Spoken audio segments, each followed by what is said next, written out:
Doctor धाराज homeopathy और wellness clinic and counselling centre में आप सबका स्वागत है। हम फिर से हाजिर हैं आपके समक्ष एक नए विषय को लेकर। आज जिस विषय के बारे में बात करने वाले हैं वो विषय है हमारी भारत की फ्यूचर जनरेशन के बारे में, और उसमें भी प्रिसाइजली जब हमारी गवर्नमेंट इतना सारा काम कर रही है बेटी बचाओ बेटी पढ़ाओ के बारे में, तो हमने सोचा कि इस बार क्यों ना हम भी एक ऐसा विषय ले कि जिसके अंदर हम हमारी बच्चियों के बारे में बात करें।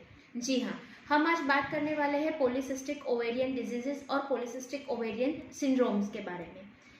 पहले ऐसा होता था कि जब हमारे पास बच्चियाँ किसी भी चीज़ की कंप्लेन लेकर आती थी तो उसमें उनको अंदाज़ा नहीं होता था कि इस तकलीफ़ की वजह क्या है। मतलब जब हमारे पास आते हैं तो उनकी कंप्लेन होती है कि अचानक से जैसे ही 12-13 साल के हुए मुहासों की संख्या बहुत बढ़ गई, पिंपल्स बहुत बढ़ गए हैं, वज़न बढ़ने लगा है, एकदम से पीरियड्स शुरू हुए तब तक ठीक था 1-2 महीना, उसके बाद अचानक से इरेग्युलर होने लगे हैं। अनवांटेड हेयर है जो अपर लिप एरिया में, चिन एरिया में बहुत सारे अनवांटेड हेयर आने लगे हैं, मुंह मून फेस जैसा हो गया है, और गुस्सा आ जाता है छोटी छोटी बातों पे, रोना आ जाता है। मम्मी बोलती है पहले तो मेरी बच्ची ऐसी नहीं थी, अब इतनी छोटी छोटी बातों पे चिढ़ती है, रोती है, गुस्सा करती है, और जब भी देखो बस खाने का डिब्बा लेके बैठ जाती है। तब जब हम पूरा हिस्ट्री एनालाइज करते थे तब हमें पता चलता था कि जो पैटर्न है, और उनको जब स्कैन के लिए भेजते थे तब पता चलता था कि जो पैटर्न है वो पैटर्न, जो ये बीमारी है, जो ये समूह है चिन्हों का, उसको बोलते हैं पॉलीसिस्टिक ओवेरियन डिजीज या पॉलीसिस्टिक ओवेरियन सिंड्रोम।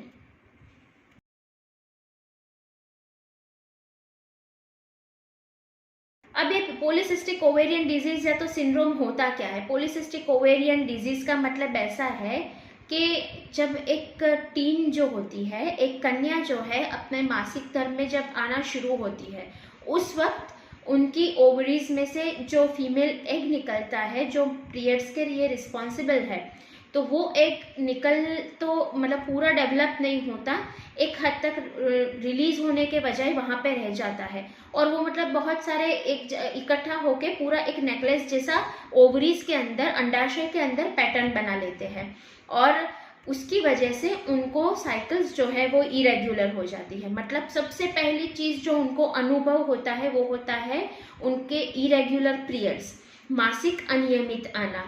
अब जो ये चीज़ है वो उसके अपने साथ साथ और बहुत से सिम्टम्स भी ला सकती है, जैसे कि उनके मूड स्विंग्स होना, गुस्सा बहुत आना, चिड़चिड़ाहट होना, रोना, उसके साथ वजन का बढ़ जाना, पिंपल्स बहुत होना, ना कि सिर्फ फेस पे, चेस्ट पे, शोल्डर्स पे, बैक पे, सभी जगह पर बहुत सारे पिंपल्स का आ जाना, अनवांटेड हेयर एकदम से ग्रो हो जाना, अपर लिप एरिया जो है, चिन एरिया जो है, उन सब पे अनवांटेड हेयर ग्रो हो जाना।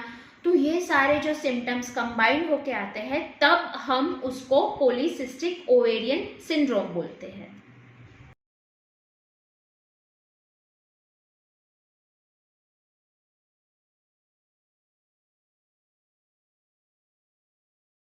पहले के ज़माने में और आज भी गांव में से जो पेशेंट आते हैं उनके अंदर ये पॉलीसिस्टिक ओवेरियन डिजीज़ की जो तीव्रता है या तो इनका जो इंसिडेंस है बहुत कम देखा गया है। गांव की बच्चियों में ये बहुत कम है, और रीज़न आपको पता है क्योंकि वहाँ पर अभी भी वो फिजिकली एक्टिव है, बाहर जाते हैं, पानी के लिए बाहर जाते हैं, या तो अपना खेत है तो वहाँ पे जाते हैं, अपनी मम्मी को काम करवाते हैं, घर लंबे लंबे हैं, बड़े बड़े हैं, पीछे घर के पीछे बहुत बड़ा उनके पास बैकयार्ड है तो वहाँ पर कुछ काम करते रहते हैं, घर काम में हेल्प करते हैं। तो ये फिजिकली एक्टिविटी उनको इस चीज़ से दूर रखती है। वेरेज अर्बन एरिया में अब क्या हो गया है, बच्चों पे पढ़ाई का, परफॉर्मेंस का, पढ़ाई और परफॉर्मेंस दोनों का प्रेशर बहुत बढ़ गया है, तो पूरा दिन बैठा रहना है, सिर्फ खाना है, काम कुछ नहीं है। उसके अलावा हाथ में गैजेट्स आ गए, मोबाइल है, लैपटॉप है, कंप्यूटर है, टीवी है, तो मतलब जिंदगी सिमट के रह गई है। और ये जो जिंदगी उनकी सिमट के रह गई, lack of exercise and fast food and gadgets hormone को पूरा उथल पाथल कर देते हैं, और ये जो बॉडी में हार्मोन जब अफरा तफरी मचा देते हैं, और ये सारा उनके फिजिकल प्लेन पे रिफ्लेक्ट होता है, और उसमें एड ऑन क्या करता है, आपकी खाने की हैबिट्स, आपकी फूड हैबिट्स, ये जो फास्ट फूड, पहले एक 20 आप बैक में जाइए, 20 ईयर्स बैक जाइए कि बच्चों को स्कूल में जो नाश्ता दिया जाता था तो पेरेंट्स मतलब उनको पता था कि क्या देना है, ढोकला देना है, हांडवा देना है या रोटी देनी है, साथ में कुछ ऐसा अचार या कुछ भी ऐसी चटनी, तो न्यूट्रिशन था वो मेंटेन होता था। अब क्या है, बच्चों को वो ले ही नहीं जाना। बच्चे क्या करेंगे, या तो बर्गर खाएंगे, दाबेली खाएंगे, पिज़्ज़ा खाएंगे, समोसा खाएंगे, पफ खाएंगे, तो मैदा जाएगा, रिफाइंड ऑयल जाएगा, जो आपके हार्मोनल सिस्टम को हिला के रख देगा। तो इवेंचुअली ये जो पीसीओएस या तो पीसीओडी है, ये अर्बन एरिया की गर्ल्स की सबसे बड़ी कंप्लेन है।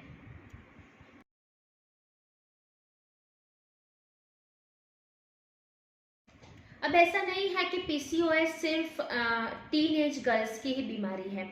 जब आपको एक दो समस्या होती है और आप उसको कभी कभी ऐसा होता है नज़रअंदाज कर देते हैं क्योंकि सिम्टम्स इतने बड़े नहीं होते, तब क्या होता है, तब मतलब एक टीन एज गर्ल है, ग्रो कर गई है, यंग लेडी है, और जब प्रेगनेंसी उनको प्लान करनी है उस वक्त इन्वेस्टिगेशंस में पता चलता है कि प्रेगनेंसी क्यों नहीं रह पा रही है, बिकॉज ओवरी में सिस्टिक अपीयरेंस है, ओवरी में सिस्टिक पैटर्न्स है। मतलब ये ओवरनाइट नहीं हुआ है, ये लॉन्ग प्रोसेस है जो होता आया था, आपने उस सिम्टम्स को कभी परसीव नहीं किया या तो उसको निग्लेक्ट करा है। अब हम रीजंस के ऊपर गौर करें तो रीजंस में सबसे पहला है irregular haphazard lifestyle. The number 1 reason for PCOS is irregular lifestyle. अब इरेग्युलर लाइफस्टाइल में आपका सब कुछ आ गया, ये बच्चों में मतलब यंग बच्चियों से लेके यंग लेडी से लेके सबके लिए सेम है। Irregular food habit, irregular sleeping patterns, irregular work pattern, irregular food timings, stress, quality of food, quality में बाहर का खाना। एक फेज था कि जब हम बाहर का खाना बिल्कुल नहीं खाते थे, मतलब महीने में एक बार पेरेंट्स बाहर ले जाते थे। अब ऐसा है कि बच्चों को दोपहर का नाश्ता भी बाहर का ही चाहिए क्योंकि स्कूल में वो रोटी सब्जी लेने में जाने में समझ ही नहीं रहे हैं। तो ये इरेग्युलर लाइफस्टाइल में सब कुछ आ गया। प्रीडोमिनेटिंग फैक्टर की अगर हम बात करें तो उसके अंदर जेनेटिक हिस्ट्री बहुत बड़ा रोल प्ले करती है पीसीओएस के लिए। अगर मदर को है तो उनकी बच्ची को आने के चांसेस बढ़ जाते हैं। पैटर्नल फैमिली हिस्ट्री में पैटर्नल ग्रैंडमदर को या तो पैटर्नल आंट बुआ को है तभी चांसेस है कि बच्ची को आ सकता है। उसके अलावा ये हार्मोन जो है वो हार्मोन इतने सेंसिटिव है कि वो आसपास की बहुत सारी चीज़ों से अफेक्ट कर जाते हैं और तुरंत ही अपना नेचर बदल देते हैं, क्योंकि बेसिक ये जो पीसीओएस है पूरा हार्मोन का खेल है। एक हार्मोन है जो ओवरीज बनाती है, जो फीमेल के पीरियड्स के लिए, फीमेल के फेमिनाइन कैरेक्टर्स के लिए रिस्पॉन्सिबल है, जिसका नाम एस्ट्रोजन है। अब वो हार्मोन है जो अपना नेचर बदलने वाला है, बिकॉज ऑफ ओवरीज में से ओवम नहीं आ रहा है, एक गलत मैसेज आ रहा है, तो उसकी वजह से वो एंड्रोजन बन जाता है। अब एंड्रोजन और टेस्टोस्टेरोन है जो बच्ची में मेल जैसे हार्मोन सिम्टम्स पैदा करते हैं, तो उसकी वजह से उनकी आवाज़ थोड़ी थिक हो जाती है, पिंपल्स आ जाते हैं, अनवांटेड हेयर ग्रोथ हो जाते हैं, अलग अलग जगह पे फैट डिस्पोजिशन हो जाता है, फूला हुआ मून जैसा मुंह हो जाता है। उसके साथ साथ कई जब लेटर एज में परसीव होता है पीसीओएस पता चलता है तो उसके साथ उनको थायराइड हो चुका होता है या तो डायबिटीज, इंसुलिन रेजिस्टेंस आ चुका होता है। तो ऐसा बहुत सारा ये पूरा का पूरा जो झमेला है वो एक हार्मोन का खेल है, और ये हार्मोन्स आपके स्ट्रेस, आपकी लाइफस्टाइल, आपके खाने की हैबिट, यहाँ तक कि European society of the ovarian diseases है, उन्होंने तो यहाँ तक रिसर्च किया है कि जो वर्किंग वुमेन है वो प्लास्टिक के डिब्बे में जो खाना ले जाती है वो उनके हार्मोन्स पे इफेक्ट करता है। माइक्रोवेव में प्लास्टिक रख के फिर वो जो खाना गर्म करना वो इफेक्ट करता है। Excessive use of cosmetic products, perfumes, वो इफेक्ट करता है हार्मोन्स पे, एंड व्हाट नॉट। मतलब आप सोच भी नहीं सकते कि आपके डेली रूटीन में आपके आसपास ऐसी कितनी सारी चीज़ें हैं कि जो आपके हार्मोन्स को बहुत ड्रास्टिक इफेक्ट करती हैं और वो ड्रास्टिकली उसको चेंज कर सकती हैं।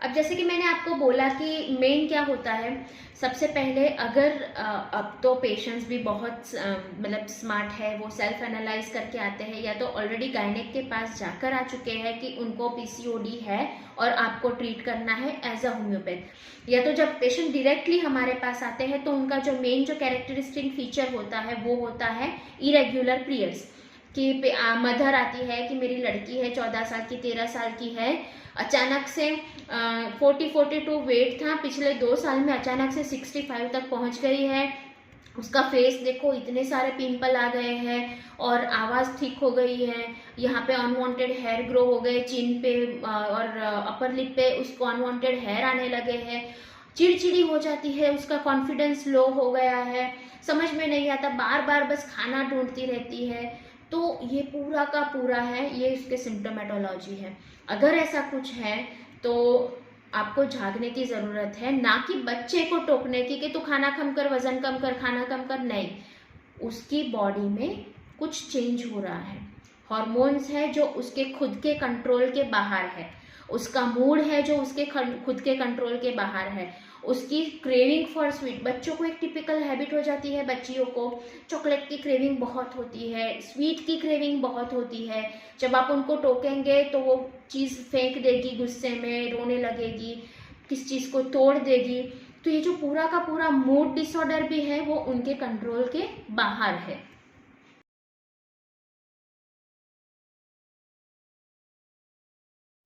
अब एक बार अगर ओवरीज में ये सिस्टिक पैटर्न डेवलप होना स्टार्ट हो जाता है तो क्या होता है, बॉडी में फैट ज़्यादा आने लगती है। अब ये फैट क्या करेगी, अगेन वो जो उनका जो फेवरेट हार्मोन है एंड्रोजन है ना, उसको बहुत बढ़ावा देगी, तो उसकी वजह से ये साइकिल चलता ही रहेगा। मतलब वो एंड्रोजन है वो ज़्यादा फैट बुलाएगा, ज़्यादा फैट एंड्रोजन को फेवर करेगी और ओवरीज को अपना नॉर्मल जो पैटर्न है वो फॉलो नहीं करने देगी। अगर पीरियड आते भी है उनको तो 3 महीने पे 4 महीने पे आएंगे और वो जो ब्लीडिंग होगा वो एनोव्यूलेटरी ब्लीडिंग होगा। अब इन बच्चियों को कभी कभी टेम्पररी मेडिकेशन से राहत भी हो जाती है, लेकिन आगे जाके उनको जब प्रेगनेंसी प्लान करनी है तब बहुत दिक्कत आती है।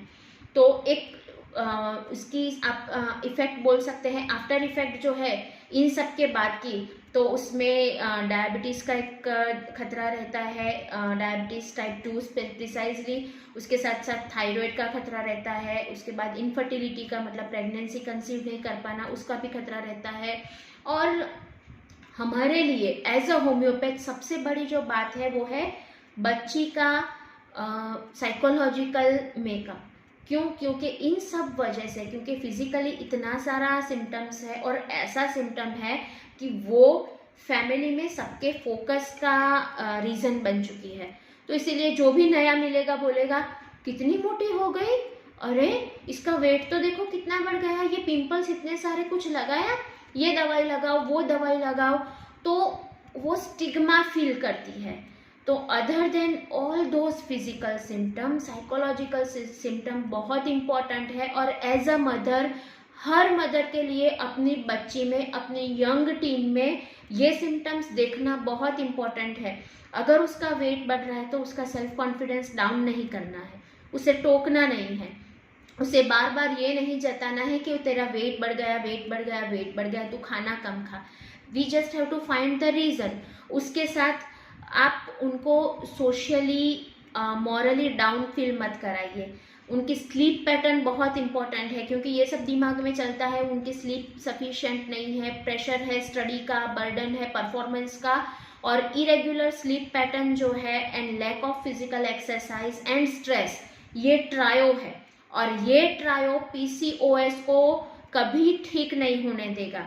आपकी irregular sleep pattern, lack of physical exercise and आपका स्ट्रेस, ये 3 चीज़ें आपके पीसीओएस को कभी ठीक नहीं होने देगी। तो the first thing to work out as a parent for your young daughter is, आप उसको स्ट्रेस देना बंद कर दे, उसको ये जताना बंद कर दे कि उसकी वेट बढ़ गया है, वो थ्रेट है, हाँ है, लेकिन उसके ऊपर कंस्ट्रक्टिवली वर्क किया जा सकता है। और उसके बाद sleep pattern, physical activity, diet, fast food no, not at all. तो उन सब से we can work it out very nicely.